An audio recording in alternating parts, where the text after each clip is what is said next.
मन को वश में करने के लिए क्या करें, बुद्ध की कहानी। दोस्तों, वीडियो के एंड तक बने रहिएगा, ज़रूर आपको आनंद मिलेगा। इस कहानी के पीछे को तर्क अगर आप समझ गए तो आपका मन काबू में हो सकता है।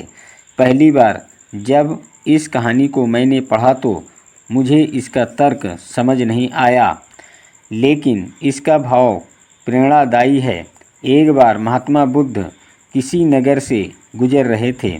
बुद्ध की नज़र एक कपड़े के व्यापारी पर पड़ी, जो दुखी और हताश दिखाई दे रहा था। बुद्ध चलकर उनके पास गए और पूछा कि हे भंते, तुम इतने उदास क्यों हो?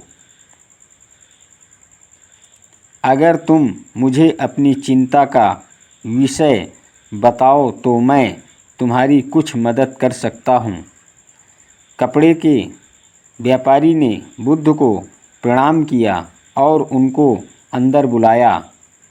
उस व्यापारी ने कहा कि जब से मेरी पत्नी की मृत्यु हुई है, तब से मेरे घर पर मेरे छोटे बेटे की देखभाल वाला कोई नहीं है, इसलिए मैं हमेशा इसको अपनी दुकान पर लेकर आ जाता हूँ। लेकिन मेरी दुकान पर आने वाले हर ग्राहक की पगड़ी को उछालकर फेंक देता है। कभी कभी उनका झोला उठाकर बाहर फेंक देता है।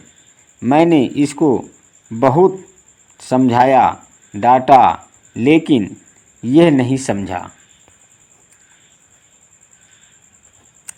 इसकी इस हरकतों की वजह से मेरे सारे ग्राहक खुद को अपमानित मानकर वापस चले जाते हैं।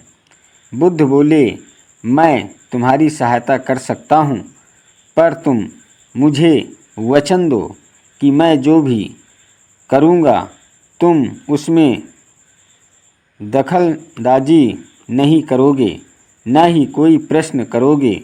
व्यापारी बुद्ध को वचन देता है। अगले दिन बुद्ध एक पगड़ी पहनकर आए और एक ग्राहक की भांति आकर बैठ गए। व्यापारी का बेटा आया और बुद्ध की पगड़ी को उछाल दिया। महात्मा बुद्ध मुस्कुराए और कहा, बहुत अच्छा, जाओ उस पगड़ी को वापस लेकर आओ। वह बच्चा दौड़कर गया और पगड़ी लाकर बुद्ध को दे दी।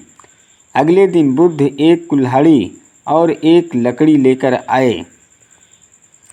उस लड़के ने फिर से उस पगड़ी को उछाल दी।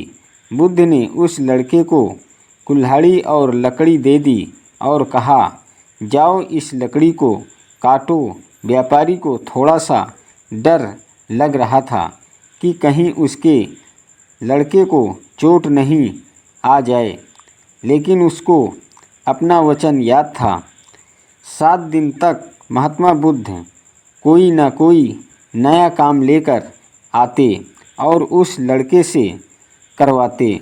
शीघ्र ही वह लड़का भूल गया कि उसको किसी की पगड़ी उछालनी है। व्यापारी बहुत खुश हुआ और बुद्ध को धन्यवाद दिया। मुझे पता है कि इस कहानी का और मन के वश को कोई विशेष संबंध नहीं है, लेकिन पहले आप इस तर्क को समझ लीजिए। अगर हम अपने मन को अपने हिसाब से काम नहीं करवाएंगे तो मन अपने हिसाब से काम करेगा। मन वश में हो सकता है यदि मन को हम अपने अनुसार चलाएं। मन 2 तरीके से, नंबर 1, मन अपने हिसाब से काम कर सकता है, या नंबर 2, मन को हम अपने हिसाब से काम करवा सकते हैं। बुद्ध से मिलने से पहले उस लड़के का मन और दिमाग अपने हिसाब अनियंत्रित रूप से काम कर रहा था, लेकिन बुद्ध ने उस लड़के को अपने अनुसार काम करवाए, जिससे उसकी आदत ही बदल गई। दोस्तों ये वीडियो आपको कैसी लगी? यदि अच्छी लगी हो तो लाइक शेयर और सब्सक्राइब जरूर